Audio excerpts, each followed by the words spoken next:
دوسرا سوال یہ تھا کہ کسی صاحب نے تحریر فرمایا ہے، انہوں نے نام وام تو نہیں لکھا اپنا، لیکن ہم نے ایک چیز کا ترجمہ کیا ہے اور اس ترجمے پہ انہوں نے اعتراض کیا ہے۔ یہ کئی لوگوں کی طرف سے اعتراض آیا ہے، لیکن اعتراض یا سوال کی وضاحت یا جواب کی وضاحت بہت اچھی بات ہے، الحمدللہ کوئی اس پہ شکایت نہیں ہے، لیکن دوسرے کو یہ لکھنا کہ یہ تم جاہل ہو اور انصاف نہیں کیا اور حدیث کا ترجمہ ٹھیک نہیں کیا، یہ چیزیں ذرا سی معیوب لگتی ہیں۔ ہم تعلیم کے لیے جمع ہوئے ہیں، اس لیے جمع ہوئے ہیں کہ ہم ایک دوسرے سے افہام و تفہیم کریں۔ بہت سی چیزیں ہیں جو ہمیں سمجھ میں نہیں آتی، ہم بھی پوچھتے ہیں، آپ بھی دریافت کیجئے، لیکن اگر یہی زبان اور یہی طرز مخاطب ہے تو پھر ہم معذور ہیں اور نہ سنا جائے نہ آئندہ ان چیزوں میں پڑھا جائے۔ جس چیز پہ زیادہ تنقید کر رہے ہیں وہ یہ کہ ہم نے جو سیدنا علی رضی اللہ عنہ کی، سیدنا عمار اور معاویہ رضی اللہ عنہ، یہ سارے حضرات کی ایک حدیث ہے، اس پہ حضرت رسالت مآب صلی اللہ علیہ وسلم نے مسجد نبوی کی جب تعمیر ہو رہی تھی تو سب جانتے ہیں کہ ایک ایک پتھر سب لوگ اٹھا کر لا رہے تھے، اور رسول اللہ صلی اللہ علیہ وسلم خود بھی اس میں شریک تھے اور ایک پتھر اٹھایا کندھے پہ اور لائے، اور حضرت عمار رضی اللہ عنہ دو دو پتھر لا رہے تھے۔ تو یہ جو دو دو پتھر لا رہے تھے، اس پہ رسول اللہ صلی اللہ علیہ وسلم نے شاباش بھی دی اور ان کو یہ بھی فرمایا کہ ایک باغی گروہ ہوگا جو تمہیں شہید کر دے گا اور تم انہیں جنت کی دعوت دے رہے ہوگے اور وہ تمہیں جہنمی جو ہیں جہنم کی دعوت دے رہے ہوں گے۔ تو رسول اللہ صلی اللہ علیہ وسلم کی اس جملے پہ لوگوں کا خیال یہ ہے کہ سیدنا معاویہ رضی اللہ عنہ اور ان کے ساتھ جتنے لوگ بھی تھے یہ سب کے سب جہنمی ہیں، یہ سب کے سب کافر ہیں، کیونکہ یہ جہنم کی دعوت دینے کے لیے اٹھے تھے اور سیدنا علی رضی اللہ عنہ سے ٹکرائے تھے۔ ہم مختلف باتیں بغیر کسی ترتیب کے عرض کر دیں کہ بالکل صاف اور واضح اہل السنہ کا جو مسلک ہے، ہم ہمیشہ ٹھیٹھ انہی کا مسلک بیان کرتے رہے ہیں۔ ہم کل بھی امیر المومنین سیدنا علی رضی اللہ عنہ اور ان کی اولاد کے ساتھ تھے، ہم آج بھی ان کے ساتھ ہیں، اور ہم اسی پہ قائم ہیں کہ اللہ تعالیٰ انہی کے جھنڈے تلے قائم رکھے اور اللہ تعالیٰ موت تک اس راہ راست پہ جو اہل السنہ کا طریقہ ہے وہ اپنائے رکھے، اور اللہ تعالیٰ اسی پہ موت دے۔ سیدنا علی رضی اللہ عنہ کے حق میں ہونے پہ کوئی شبہ ہی نہیں ہے جو اس پہ ہم اگلی بات کریں، اور یہ اچھی طرح معلوم ہے کہ حضرت معاویہ رضی اللہ عنہ نے کیا اجتہاد کیا تھا، کیا وہ مجتہد تھے؟ ایک تو اہل سنہ نے ہر جگہ لکھا ہے نا کہ مجتہد تھے اور اجتہاد میں ان سے خطا ہوئی، اور شاید آپ کو معلوم نہیں ہے کہ خود حنفیوں میں سے کچھ لوگ ایسے بھی بڑے بڑے نام مل جائیں گے جو بخاری اور ہدایہ کے شارحین ہیں، بڑے بڑے لوگ ہیں جن کی شخصیت اتھارٹی ہے حنفی فقہ میں۔ ہمیں سب معلوم ہے کہ انہوں نے حضرت معاویہ رضی اللہ عنہ کو مجتہد ماننے سے ہی انکار کر دیا ہے، ان کا وہ کہاں سے مجتہد آئے؟ اس سب چیزوں کے باوجود، حضرت عمار رضی اللہ عنہ کی شہادت کے باوجود، ہم سرے سے اس بحث کا دروازہ کھولنا ہی نہیں چاہتے، کیونکہ لوگوں کی زبان درازی ہوگی اور معاویہ رضی اللہ عنہ کی صحابیت کا کوئی شرف باقی نہیں رہنے دیا جائے گا۔ ابھی 2-3 دن پہلے دنیا کے ایک بہت بڑے عالم دین جن کے ہزاروں نہیں لاکھوں پیروکار ہیں اور ہمیشہ انہیں سنتے ہیں، ان کے ایک بہت ہی محترم نائب نے ان کی تقریر بھجوائی، ہم تو حیران رہ گئے اسے سن کے کہ انہوں نے بٹوین دا لائنز حضرت معاویہ رضی اللہ عنہ کو اور ان کے ماننے والوں کو کافر قرار دیا ہے۔ ہم اللہ کی پناہ مانگتے ہیں کہ صحابہ کرام رضی اللہ عنہم کے بارے میں ایسی زبان استعمال کی جائے، ایک طرف وہ بھی شیعہ حضرات کے مخالف ہیں اور دوسری طرف جس شد و مد سے وہ بیان آج کل کر رہے ہیں، یہ طریقہ بھی مناسب نہیں ہے۔ ہم بیک وقت ناصبی اور شیعہ دونوں کو گمراہ سمجھتے ہیں، سیدھی سی بات۔ اہل تشیع کی بہت سی چیزیں ہیں جہاں وہ ہمیں گمراہ سمجھتے ہیں، ہم انہیں گمراہ سمجھتے ہیں، اور نواصب کی بہت سی چیزیں ایسی ہیں جس پر ناصبیوں کو ہم گمراہ سمجھتے ہیں اور وہ ہمیں گمراہ سمجھتے ہیں۔ نواصب اور ناصبیت صرف اس کا نام نہیں ہے کہ وہ حضرت معاویہ رضی اللہ عنہ کی تعریف کرتے ہیں اور معاویہ رضی اللہ عنہ کو امیر المومنین سیدنا علی رضی اللہ عنہ پہ ترجیح دیتے ہیں۔ یہ ناصبیت پھر آگے چلتی ہے، جب وہ اس میدان سے اتر کر پھر حدیث پہ آتے ہیں تو حدیثیں تو اس کے خلاف ہیں، پھر وہ حدیث کا انکار کرتے ہیں، پھر وہ ام المومنین حضرت عائشہ رضی اللہ عنہ کی تزویج کے وقت عمر کیا تھی پھر اس کا انکار کرتے ہیں، وہ آہستہ آہستہ پھر احادیث کا انکار کرتے ہیں، پھر بخاری کا انکار، پھر یہ اور پھر وہ، اور ہوتے ہوتے وہ اس درجے تک پہنچ جاتے ہیں کہ رسول اللہ صلی اللہ علیہ وسلم کے چچا حضرت ابو طالب کا صاف انکار کرتے ہیں کہ انہوں نے کوئی حصہ نہیں لیا تھا حضور صلی اللہ علیہ وسلم کی دعوت میں، تبلیغ میں، ان کی رسالت کو عام کرنے میں، نشر کرنے میں، یہ سب چیزیں۔ اور پھر وہ اس سے بھی آگے بڑھتے ہیں اور معاذ اللہ حضرت رسالت پناہ صلی اللہ علیہ وسلم کے والدین پر بحث کرنا شروع کر دیتے۔ ہم بری اور بیزار ہیں۔ حال ہی میں ایک مفتی صاحب ہیں راولپنڈی کے، انہوں نے کتاب لکھی ہے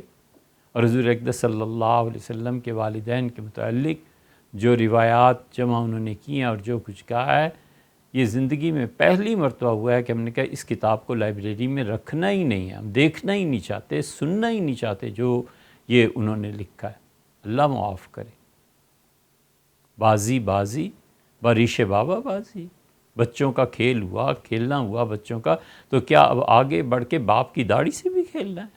حضور اقدس صلی اللہ علیہ وسلم پہ بھی تنقید کرنی ہے، ان کے والدین، ان کے چچا،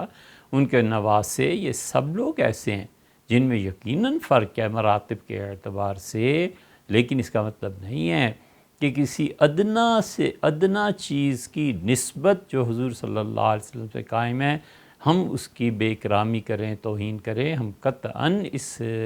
روش کو ناپسند کرتے ہیں، نہ اس پہ چلتے ہیں۔ اب حضرت عمار رضی اللہ عنہ کا ذکر کیجئے، ان کا ذکر کیجئے، پیچھے امیر المومنین سیدنا علی رضی اللہ عنہ کا، اس خانوادے کا، اس گھرانے کا، ہم ان کے غلاموں کے غلام، لیکن اس کا مطلب یہ تو نہیں ہے کہ ہم ان کا نام لے کے اور یہاں حضرت معاویہ رضی اللہ عنہ وغیرہ وغیرہ جو حضرات بھی تھے ان کو کافر قرار دینے لگے، ان کو مرتد قرار دینے لگے، ان کو بے ادب قرار دینے لگے۔ ہم نے ترجمہ یہ کیا تھا کہ حضور اقدس صلی اللہ علیہ وسلم نے فرمایا کہ عمار کو وہ گروہ قتل کرے گا جو باغی ہوگا۔ ہمیں معلوم ہے حضرت معاویہ رضی اللہ عنہ کو کس نے باغی لکھا ہے، ٹھیک ہے، اور اس کے باوجود یہ باغی کے لفظ کا ترجمہ مسئلہ کیا ہے؟ اس دن ایک طرف سیدنا علی رضی اللہ عنہ تھے جو یقیناً حق پہ تھے، ایک ان کے خلاف بغاوت ہوئی تھی، بغاوت سیدنا علی رضی اللہ عنہ کے خلاف حضرت معاویہ رضی اللہ عنہ نے کی تھی، لیکن وہ بغاوت حضرت علی رضی اللہ عنہ کی حیات طیبہ تک رہی ہے۔ ان کی شہادت، پھر حضرت حسن رضی اللہ عنہ کا حکومت کو ان کے حوالے کر دینا، پھر کون سی بغاوت رہی تھی؟ اور ترجمہ ہم باغی کا باغی سے کر دیتے۔ کس صحابی رضی اللہ عنہ کے بارے میں رسول اللہ صلی اللہ علیہ وسلم نے کیا حدیث بیان کیا، وہ سیدھے سادھے پھر ترجمے کریں تو کون کہاں پہنچے گا؟ حضرت ابوذر رضی اللہ عنہ سے نہیں کہا تھا کہ انک امرؤ فیک امر الجاہلیہ، ابوذر تم ایسے آدمی ہو جس میں اب تک کفر کی بو پائی جاتی، تو سیدنا ابوذر رضی اللہ عنہ کو کافر کہنا ہے؟ یا تو آپ نے یہ اعتراض اس لیے ارشاد فرمایا کہ ہماری سر آنکھوں پہ آپ نے ہماری اصلاح کی، لیکن یہ نہ کیجئے، ایسی گفتگو اور زبان نہ استعمال کیجئے جو مسلمان کے وقار کے خلاف ہے۔ ہمیں کیا فرق پڑنا ہے اس سے؟ ہم نے یہ ترجمہ کیا کہ اس دن وہ لوگ، یعنی حضرت معاویہ رضی اللہ عنہ، یہ لوگ حق سے زیادہ قریب نہیں ہوں گے، وہ لوگ حق سے کم قریب ہوں گے، اس طرح کا ترجمہ کیا ہے۔ یہ ہم نے ترجمہ نہیں کیا، یہ ٹھیک حضور صلی اللہ علیہ وسلم کے الفاظ ہیں جس کا ہم نے ترجمہ کیا۔ ہم جب یہ حدیث بیان کرتے ہیں تو اس میں ہمارے بیک گراؤنڈ میں ہوتا ہے کہ یہاں حضرت معاویہ رضی اللہ عنہ کے لیے کیا الفاظ استعمال کرنے ہیں۔ آپ یہ چاہتے ہیں کہ سیدنا علی رضی اللہ عنہ کے مقابلے میں ہم انہیں باغی کہیں اور پھر کبیرہ گناہ کا مرتکب اور یہ سب چیزیں قرار دیں؟ یہ ٹھیک وہ الفاظ ہیں جو رسول اللہ صلی اللہ علیہ وسلم نے استعمال فرمائے ہیں۔ یہ دیکھیے ہمارے پاس مسند احمد ہے۔ مسند احمد میں یہاں پر حضرت ابو سعید خدری رضی اللہ عنہ کی روایت ہے، قال قال رسول اللہ صلی اللہ علیہ وسلم، ابو سعید رضی اللہ عنہ نے کہا کہ حضور اقدس صلی اللہ علیہ وسلم فرمایا، تمرق مارقۃ عند فرقۃ من المسلمین، جب مسلمانوں میں اختلافات کا آغاز ہوگا تو ان میں سے ایک گروہ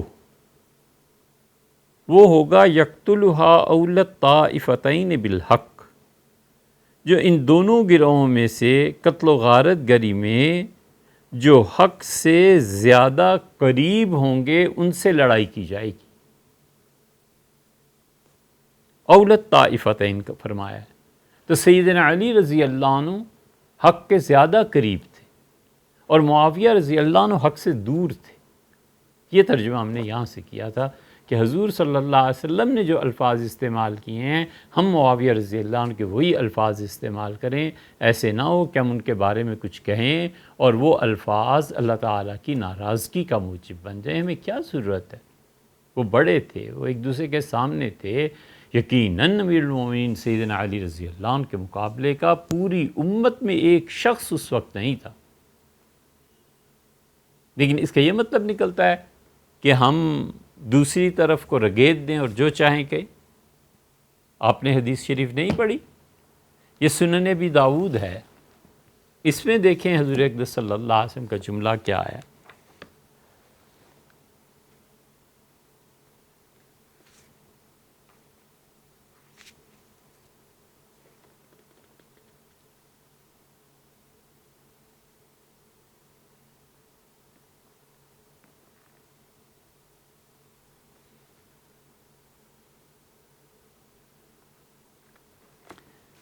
اس میں آیا ہے حضرت ابو سعید رضی اللہ عنہ کی یہی روایت کہ حضور اقدس صلی اللہ علیہ وسلم نے فرمایا کہ تمرق مارقۃ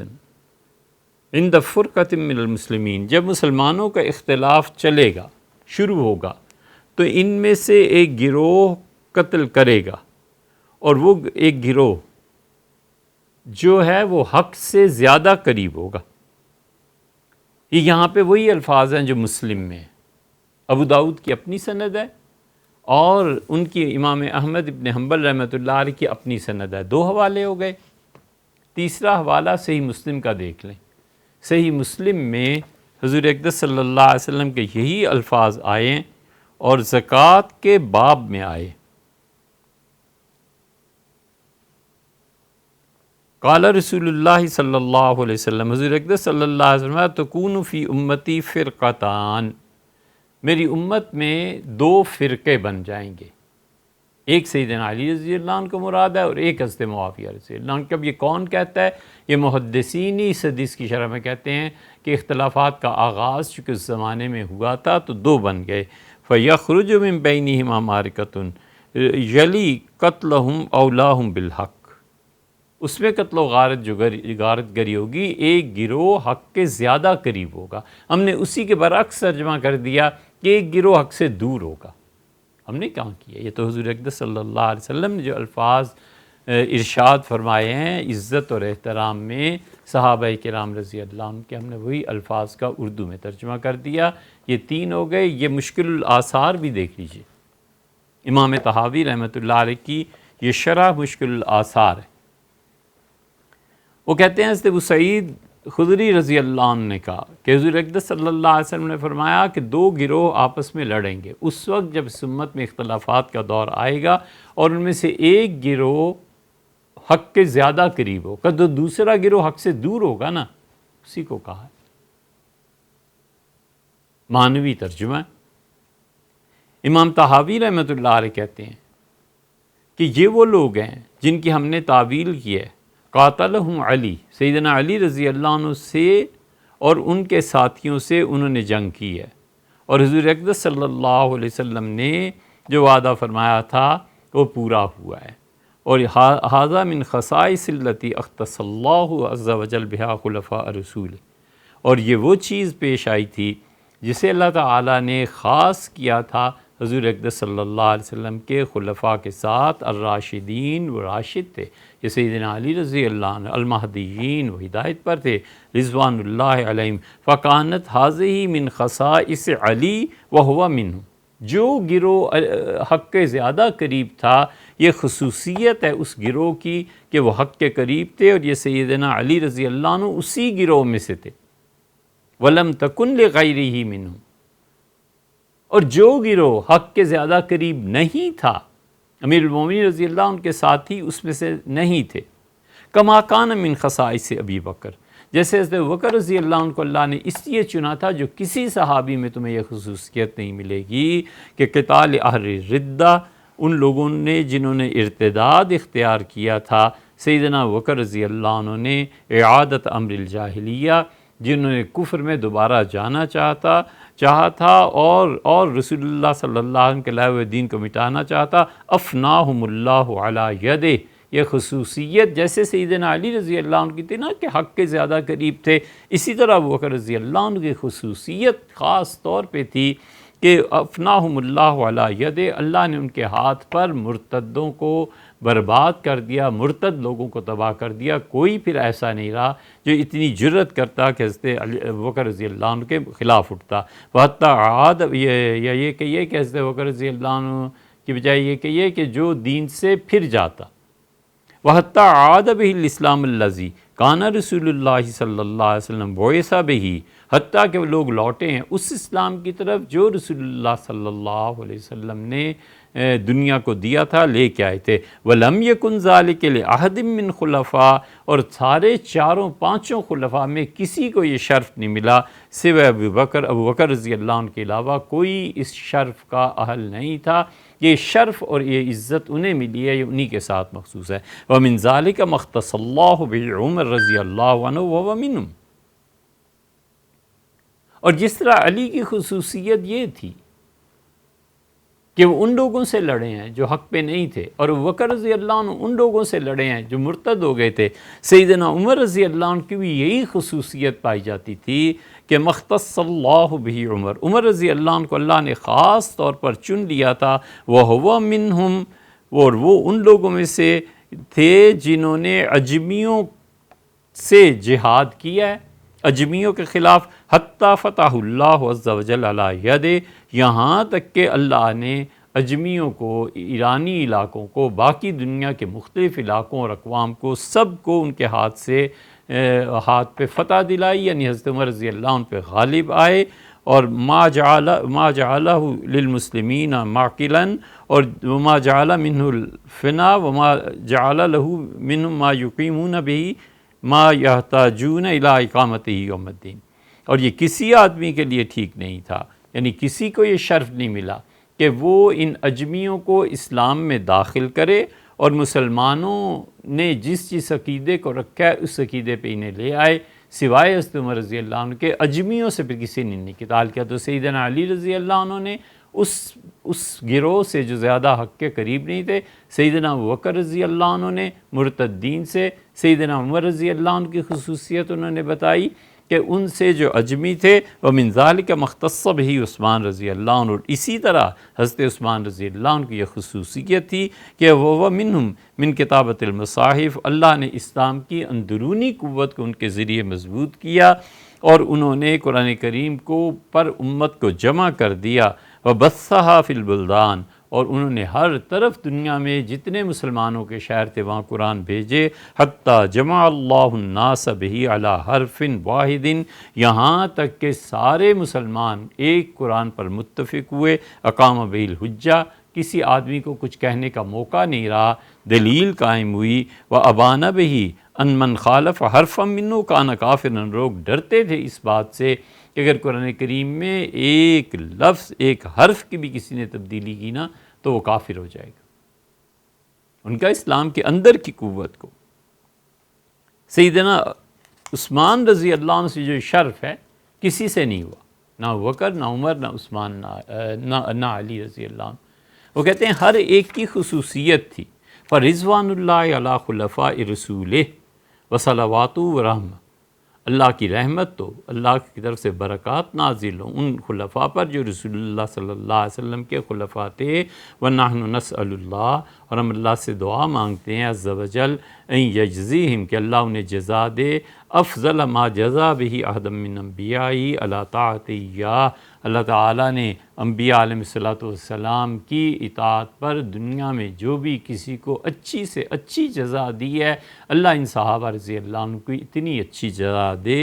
اور ولم یجعل فی قلوبنا غلا لأحد منہم، اور جس نے حضور اقدس صلی اللہ علیہ وسلم کی زیارت کی ہے اور اسی پہ اس کا انتقال ہوا ہے، اللہ ان میں سے کسی ایک شخص کی نفرت، اس کے متعلق توہین آمیز چیز ہمارے دلوں میں نہ رہنے دی۔